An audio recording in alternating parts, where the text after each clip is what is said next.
Hello, I hope all's well. I want to say thanks for really following my channel this year.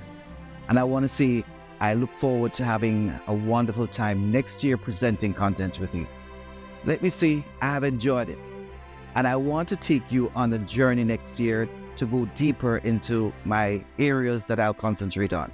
Of course, you already know I'll concentrate on history, I'll concentrate on educational issues, and of course, critical issues that's relevant to certain things that we have already been going into. I want to talk a little about Christmas in Jamaica.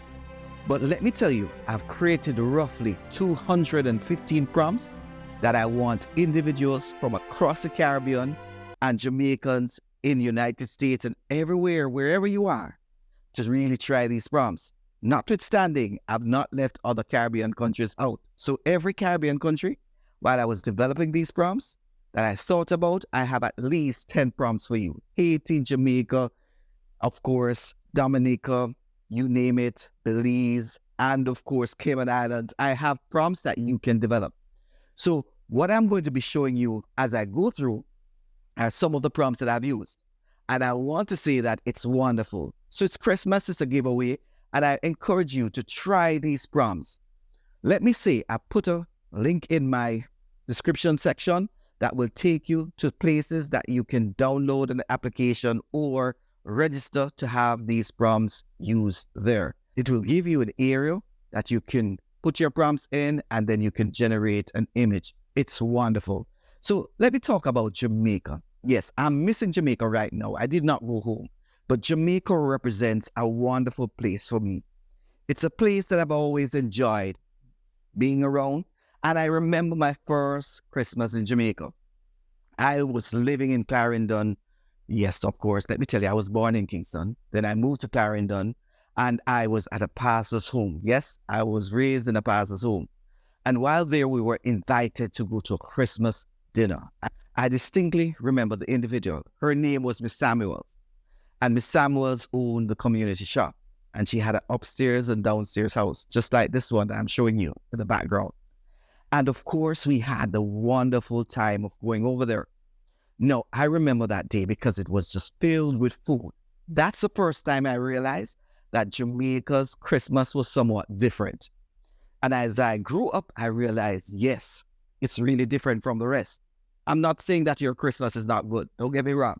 But from my childhood days, it has considerable memories that I've developed over that time and cherish today. Now, by October, everyone in Jamaica is thinking about what they're going to do at Christmas time. Yes, they're thinking about what they're going to do. So the planning starts early. In Jamaica, they had what was called a thrift club. Now, every Friday, students would take money in and would give that teacher, should write it down in a book. And when it was near to Christmas, you'd get back that money. And of course, you could buy whatever you want. Don't get me wrong. Sometimes parents would say, that thrift club money is mine. So you have to take your mind off that. But notwithstanding, some really gave you some money. But that was there to really ensure that money was coming in. Now, as you went through the weeks before Christmas, you'll be thinking about what are you going to get for Christmas? Some wanted police cars, some wanted some water guns. I just wanted simple food and relaxation. No, I wanted all those to be exact. Now, when I think about it, Christmas was a special time. And as the time grew nearer, I would see those vendors out by the school stall and they were selling.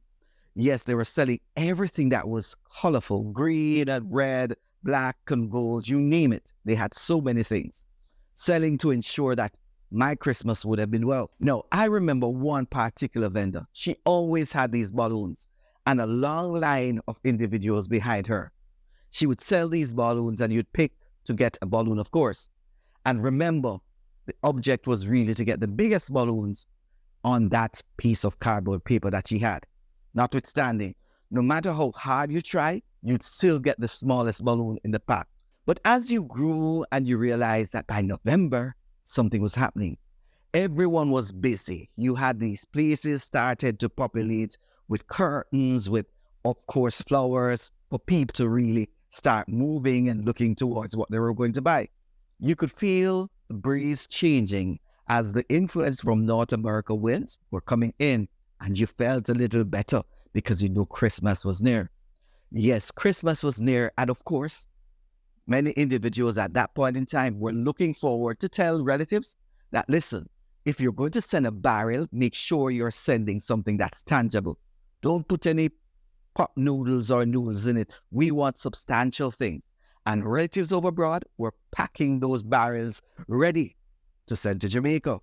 Now, when that was going on, everyone was looking forward towards having a barrel. When a barrel comes to your community, it means that someone cares for you. It means that you have a big brother, sister, or mother in foreign. Yes, those were the days. It still is a tradition. I found myself in Jamaica a few years ago at the wharf at Christmas Eve. Never again in my life I will do that one. I'll send my barrels before. Long time before that time. Yes, the preparation was going on. People just love having Christmas. Christmas in Jamaica is a time of togetherness where everyone was thinking about what they're going to do. I'll never forget this one. I remember sitting down and just watching JBC. Yes, JBC was producing this sort of collaboration with, of course, another bank. I think it was Jamaica National. And they would come out and do these greetings from the UK. And you'd hear things like this: greetings to my one and only brother down by Lucy, who I've not seen for the longest time. And the accent was so clearly British. You wondered if they were born there, but actually, they just came there a few years ago, but the accent was spot on. And when it came on to the near ending of the term, of course, every teacher in the primary school would have a Christmas party. This was designed really to ensure that individuals were not left out. Some individuals brought cake, others brought chicken, and of course, money would be collected during this period of time. Everyone had a feeling of togetherness. The teachers back then allowed this sort of spirit of community to be part of it. I'll never forget my teacher, Mrs. Horton, back through primary in Jamaica. She always had this element of putting things together. She was one of the best teachers, and just giving a shout out to her based on the memories I have. Now, as Christmas Day came, it was a busy time. The cleaning had started, and of course, Jamaican individuals are obsessed with cleaning. They'll clean from night to day, non-stop. And the cleaning would begin. And of course, if you were in the yard, you'd have to make sure that the yard is clean and walls whitewashed. And of course, a chunk of the trees were also whitewashed. That was a tradition that was in Jamaica. Every stone that was big enough to put around had to have a little white touch to it. That was the beauty, because you're preparing for that day where everyone would relax and reflect on the year that has gone. And let us not forget those wonderful fruit cakes. Miss Mattie or Mary or Jane or Sue or Patsy would have started their cake preparation months in advance, soaking the fruits to ensure that they get the best fruit cake possible. The one that had the most rum would be surely the winner, especially for the men. Now, let me tell you this, fruit cake is a part of the tradition of Jamaica. If you have a Jamaican gathering and don't have fruit cake, you are missing out. They'll say to you, it's not a Christmas dinner. The fruit cake was one thing, but remember, you had to have sorrel. If that sorrel was missing in any element, of course, you could not even invite people to your home. And remember, it had to be filled with a lot of red label or JB. Yes, without JB, it's not a sorrel. As a matter of fact, the sorrel was so good that if you had 2 sips, you better be careful on the way when you're going home if you're driving. If you're riding a bicycle, that's fine. Remember, it's only one rule you should see. So everyone was a part of the old preparation, and people would have seasoned chicken overnight. The goat would have been ready and everything. But today I understand you have to be very careful, because the goat meat that you buy could be stolen. And if possible, and you bought a goat, you have to protect that goat and ensure that goat is safe, because some individuals up to no good will try to take your goat because they can't find one for themselves.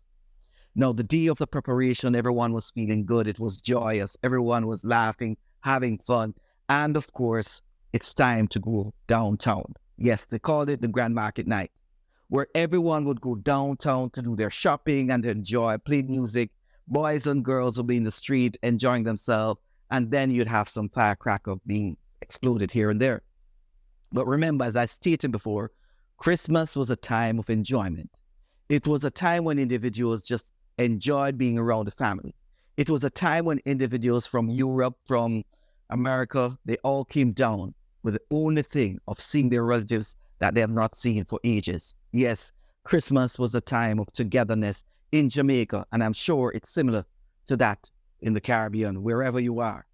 Christmas was spiritual in itself, and when Christmas Day came, it was a time to start off the day by going to church. I had the opportunity of going to Christmas morning service, and when I was in that service, the only thing I could think about is if I was going to get breadfruit and ackee and corn pork in that morning. You know, that was sort of setting the stage for the Christmas meal that would come. Now, everyone in that community had some places to go. Now, there was typically a man in the district or the community that would find themselves going to 3 or 4 homes. They would start off by 11 o'clock, and by 12 o'clock they're somewhere else, and 5 o'clock would catch them at the house that has the most liquor. Yeah, that's a Jamaican thing. But as I stated, Christmas was a time for togetherness. So as you approach Christmas at this point in time, and it's another few days, remember there are some individuals in your community around you that might not have anything planned for Christmas. Invite them out. There are some older people in your community that might not have a relative around at this point in time. Visit them. There are some individuals that you have not touched base with for the last year or so. Reach out to them. There's some people in your community or friends you have not heard for the longest while. Give them a call. I want to say that friendship and togetherness should be lasting. Each day that we live, we should remember that nothing is promised to us. We need to understand that Christmas is a time for togetherness, loving each other, sharing, and remember always to pass on this message to everyone. I want to say, check out the prompts that I provided you and use them. Use your creativity. They can be used for postcards, they can be used for games, they can be used for storytelling, and so much more. But remember to subscribe and like my channel. I promise you that in 2024 and beyond, I'll give you much more. Have a Merry Christmas and a prosperous New Year, and thanks for the support you've given to this channel.